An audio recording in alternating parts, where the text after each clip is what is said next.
The patient with spinal cord injuries will suffer from a multitude of different problems depending on exactly where the spinal cord was injured. And just review your pathophysiology to remember the setup of the spinal cord and spinal column and that type of a thing. When we look at causes of spinal cord injuries, probably the most common cause we see are traumas, which lead to a hyperflexion of the spinal cord or a hyperextension of the spinal cord. Sometimes we also see compression fractures, rotational fractures, or penetrating injuries such as a bullet wound and those types of things. Spinal cord injury typically affects 25,000 to 96,000 people in the U.S. per year, and there are about 11,000 new injuries per year in the United States. Typically, it most commonly happens to young men, and typically they're a young population between 16 and 30, and about 50% of all spinal cord injuries are from car accidents. The other most common causes are falls, sporting injuries, industrial accidents, gunshot wounds, and those types of things. Patients will commonly be hospitalized for 3 months or longer after the initial injury, which leads to costs of around $10 billion per year due to medical complications and all those types of things. The most common vertebrae that are affected with a spinal cord injury are going to be the areas of the spine that are the most mobile. So that's typically your C1, 2, 4, and 6 areas, T11 and through L2. And remember, just as a review, that we have a total of 7 cervical vertebrae, 12 thoracic, 5 lumbar, and 5 fused sacral vertebrae.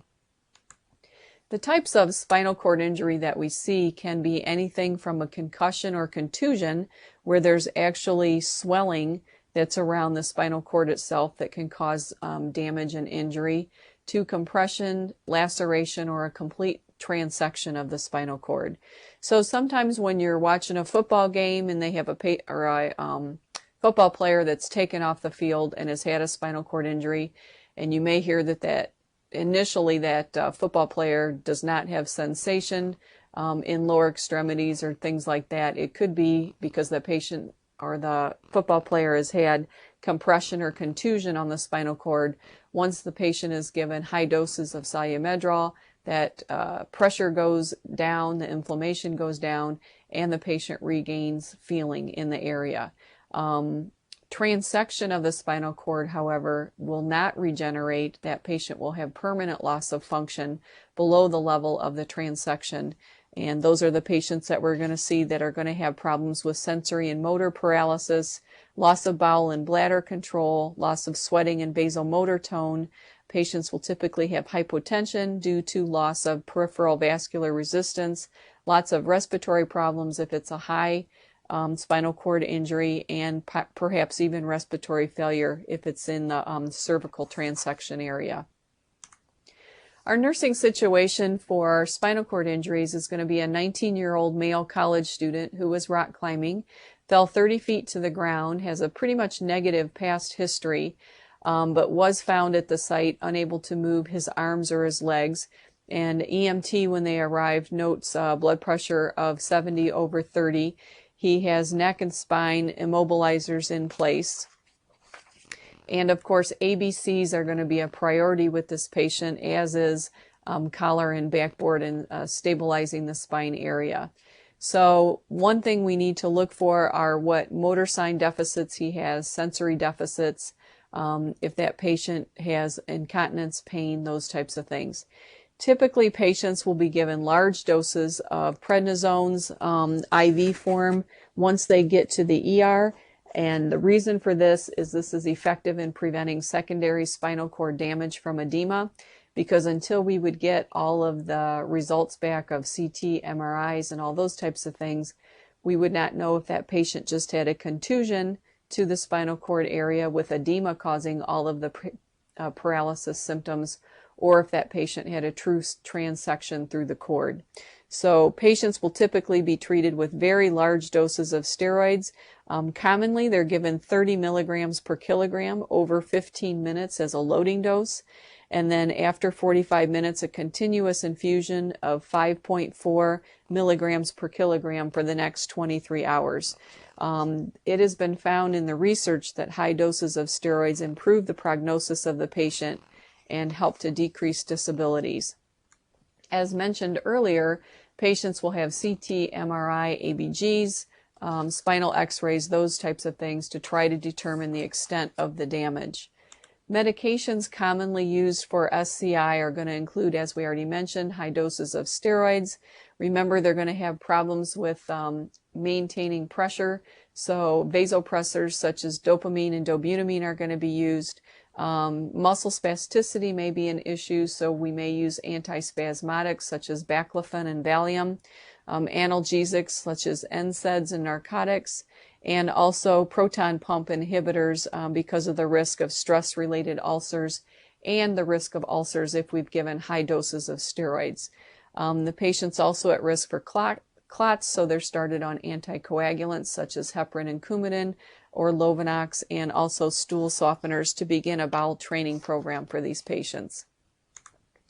The patient might ask why they can't feel and move their arms and legs, and the reason for that is going to depend solely on the level of the injury.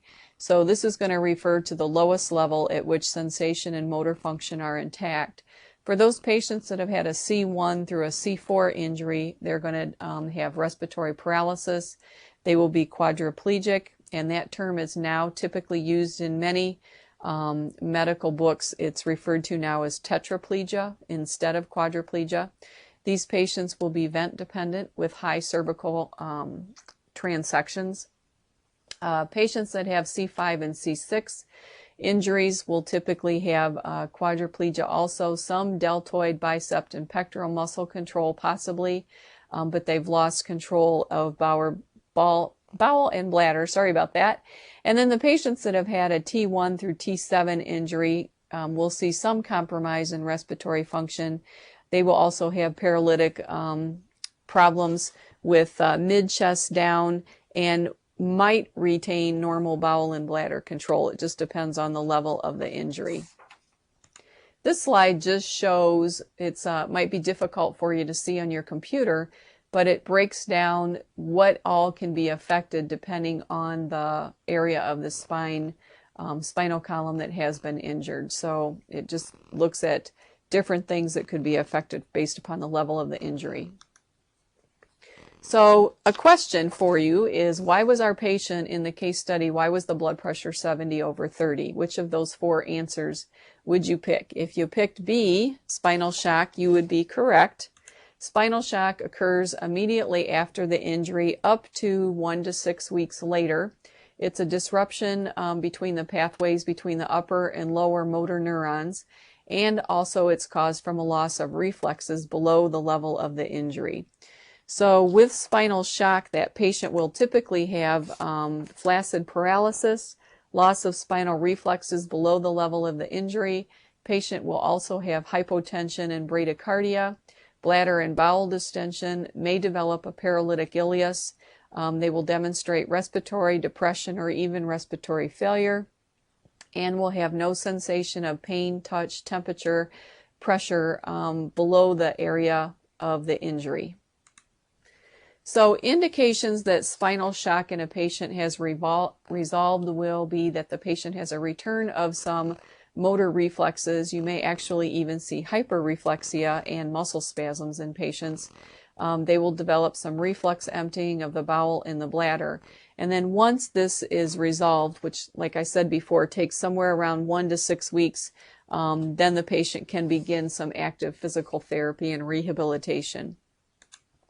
So nursing care during spinal shock is going to be, of course, to assess the vital signs, prevent complications, and assess for when it has resolved. So the way that we do that, the interventions include giving IV fluids and steroids. We want to move these patients very, very slowly. Quick movements tend to set off spinal shock. So we need to move them slowly, use TED hose when we are getting these patients up in chairs and those types of things, and always be meticulous about checking blood pressure and pulse changes with any type of position changes with these patients. For spinal cord injuries, depending on what type of injury that patient has had, is going to depend on how that patient is managed. For those patients that have maybe had a contusion or compression to the spinal cord, or not a complete transection, but just an injury to that area, and they're waiting for that to heal, that type of a thing, the goal is going to be to immobilize those patients and stabilize the vertebral column and prevent further damage. So those patients we may see actually put in skeletal traction, a halo ring or halo vest, and with those types of things we're going to actually have to do pin care at the skull site. And I'm going to show you a picture in the next slide of what these look like. Patients may also have surgical management to stabilize and support the spine. Sorry about the typo there. And this would include decompression fusion, rods and plates, those types of things. They may require bone grafts, and hopefully what that will do is those may be permanent with a patient if they feel that that spine is so unstable. For example, think of the patient that maybe has not had the spine itself transected, but the patient has shattered some cervical or thoracic vertebrae, and they want to make sure until that area all heals, they want to make sure that none of the bone fragments or anything can actually transect the cord. So that's why they may be immobilized until that whole area heals. For some patients, those rods and plates are going to be a permanent thing within the neck and spine area. We want to keep these patients turned quite frequently so that they don't develop pressure ulcers and those types of things, and also to help with their blood pressure. So specialty beds used are striker frames and roto-rest beds. These are some pictures that show you the things we talked about on the previous slide. Halo traction is listed there to your left. The patients actually have, with this type of apparatus, they have holes that are drilled into their skull, and then there are screws that keep that apparatus in place on their head and neck, so that in the head area would be where the screws are, and that's where you would do pin care for these patients. This is to keep the head and neck completely immobile as that patient's spinal fracture area actually heals. A lot of patients I've taken care of that have had halo traction tell me one of the hardest things for them is to get their balance back. Once this is applied, the patient can be up, around, mobile, that type of a thing, but the patients say that they have to get a sense of balance because it does alter it. And then they've also told me that once this apparatus is removed, their sense of balance once again feels off, and it takes a while for that to come back. One of my students one time told me that she actually had someone that was re-roofing her roof for her that was up there doing it with halo traction on, because he had fallen off a roof and broken his neck, and still needed to continue to work because he didn't have any other source of income. So he was up doing her roof with halo traction in place. So other types of things that may immobilize the head and neck while the patient's fractures can heal include Gardner's Wells tongs. Those are listed there for you. And we talked earlier about repositioning patients, and that's an example of a striker frame down in the right-hand corner. And this is an example of a roto-rest bed where the patient can be turned quite frequently, and it gets the patient at a lower risk for pressure ulcers and all those types of things. So don't forget about, as you take care of these patients, to monitor vital signs, watch for bradycardia, arrhythmias, hypotension, watch for complications such as deep vein thrombosis, immobility, position these patients very, very slowly, which we talked about earlier, and remember skin breakdown is an issue. These patients may also have pain, which seems kind of strange considering that they have paresthesias, and we'll talk about that in a little bit. To prevent complications such as DVTs from venous pooling, they're at high risk for this during the first year after the injury, so they're at high risk for developing thrombophlebitis and vascular injuries. So these patients may prophylactically be put on heparin and Coumadin just to keep this from happening. PT and nursing will typically do range of motion exercises and use compression stockings for these patients, and perhaps EPC cuffs also. Skin breakdown is also a potential complication. This is also compounded by muscle spasms and contractures. So use of a rotorest bed would be helpful, positioning those patients every 2 hours and doing passive range of motion. Just a reminder that Christopher Reeve, who was the Superman actor, actually died from complications of a pressure ulcer. That's what actually he passed away from. Pain may also be an issue with these patients. This can be due to stress on the nerves, the muscles, and the joints. Patients may describe it as dull or aching, and it may increase with movement. Patients may need to be put on NSAIDs, muscle relaxants, or opiates as needed for the pain. They may also have what we call neuropathic pain, which a lot of patients will describe as burning and sharp and shooting pain. Interestingly enough, a side effect to some antidepressants and anticonvulsant meds is they actually help with neuropathic pain. So patients may actually be put on these meds for the effects that they can have on their pain. Another complication of spinal cord injury is autonomic dysreflexia. This is an acute emergency that can occur 3 to 6 weeks after the injury or up to years later. Patients can develop this after the spinal shock has resolved, and typically we will see this with patients that have a T6 or above type of a spinal cord injury. What it is due to is an exaggerated sympathetic response. It leads to severe vasoconstriction and hypertension, and this can lead to cerebral blood vessels that rupture, causing increased intracranial pressure. This can result in stroke, blindness, and death.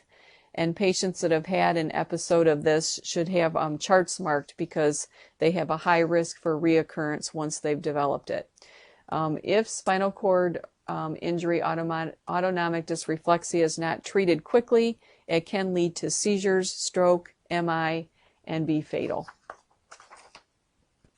The symptoms seen with this particular disorder are extreme hypertension. The patient will complain of a pounding headache. They may have visual changes, nasal congestion. The patient may be bradycardic, have profuse sweating, and they may have flushed skin and chills above the level of their spinal cord injury, and the skin below that area will be cool, pale, mottled. So the patient will look very different in their skin levels above and below the area of the injury. Some triggers of autonomic dysreflexia include a distended bowel or bladder, pain and temperature extremes, skin irritation or pressure ulcers can actually lead to this also. And the interventions for it, first thing that should be done as an intervention is to remove the stimulus. If the patient has a bowel impaction or needs to be catheterized because they have a enlarged distended bladder, a lot of times if that intervention is done, they're catheterized or whatever the cause is, the symptoms of the autonomic dysreflexia will go away almost immediately. So treat the cause. Medications such as apresilene may be needed to decrease the blood pressure and help with headache symptoms if removing the cause does not relieve the symptoms. Calls for nursing for patients that have spinal cord injury are listed here.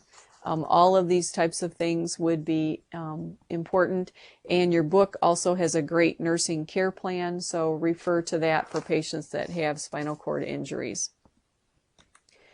One important thing is to maintain a patent airway with these patients, especially the ones with the high cervical fractures that may be on a ventilator.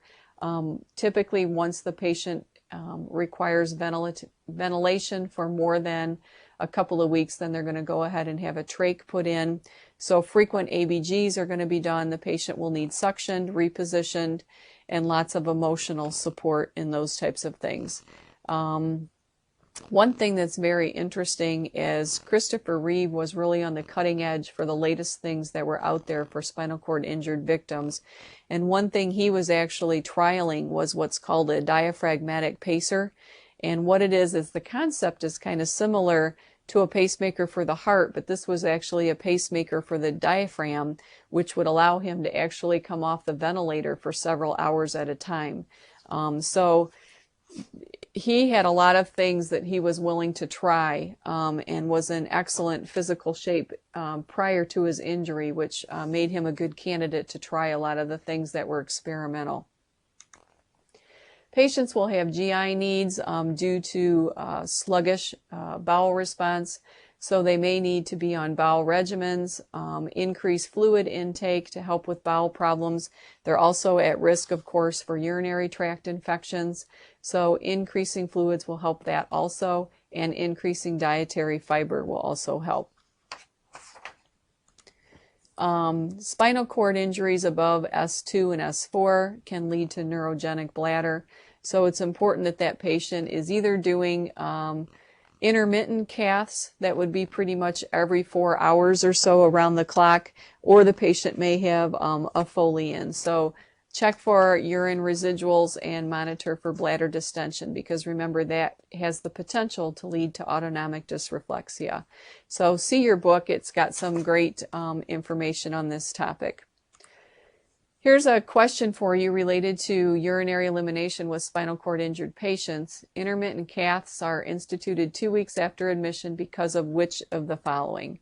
The correct answer here is that they help maintain bladder tone and also prevent infection.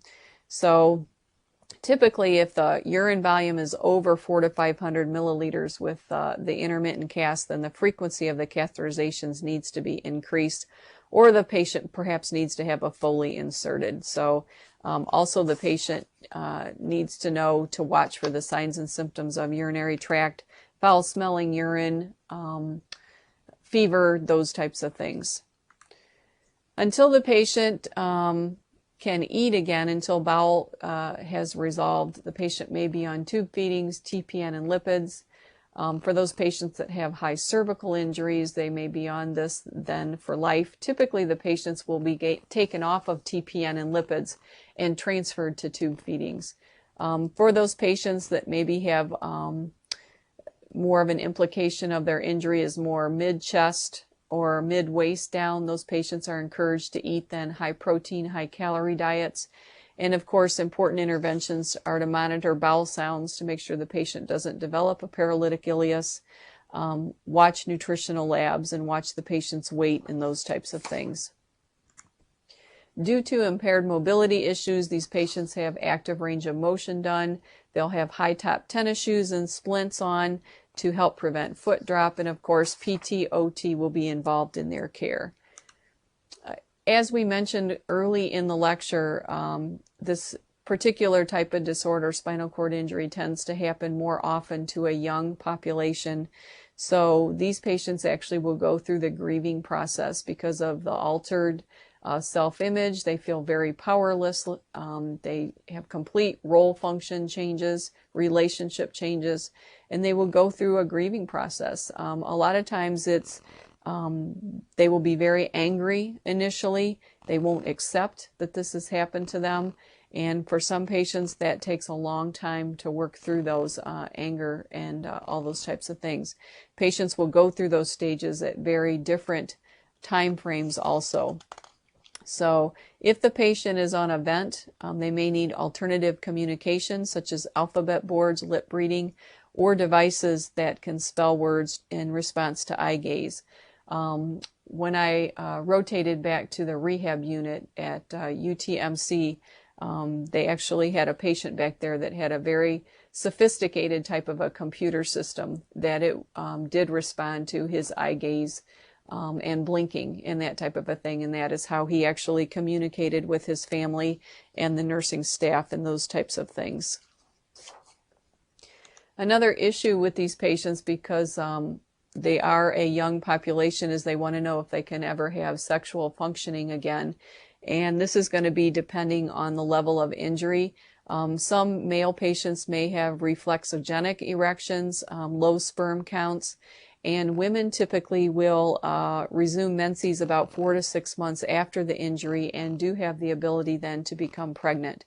If they do become pregnant, there's an increased risk of urinary tract infections and also a higher risk for autonomic dysreflexia during the pregnancy and the labor. So these patients would be considered a very high-risk pregnancy and would need to be followed and monitored very closely by their OBGYNs. Some interesting research for spinal cord injury include regeneration therapy, synaptic plasticity, hypothermia issues, the use of neural tissue transplantation, and all those types of things. So another thing that's being tried with some patients is functional electrical stimulation, where patients use wires and electrodes to send tiny jolts of energy to the muscles to actually mimic the nervous system, and then these are hooked to a computer. And some patients have had some success with that. So it'll be interesting to see what happens in the future as far as what new things will be offered for patients with spinal cord injury and regeneration. NCLEX question number 1 is: the nurse is caring for a client who has suffered spinal cord injury. The nurse further assesses the client for other signs of autonomic dysreflexia if the client experiences which of the following? And the correct answer, of course, would be A, severe throbbing headache. The second NCLEX question is: the nurse is planning care for a client with spinal shock. Which of the following actions is least helpful in minimizing the effects of vasodilation below the level of the injury? And the correct answer here is C. Remember, we always want to move these patients very slowly. We don't want to move them too quickly, or that increases their risk of spinal shock.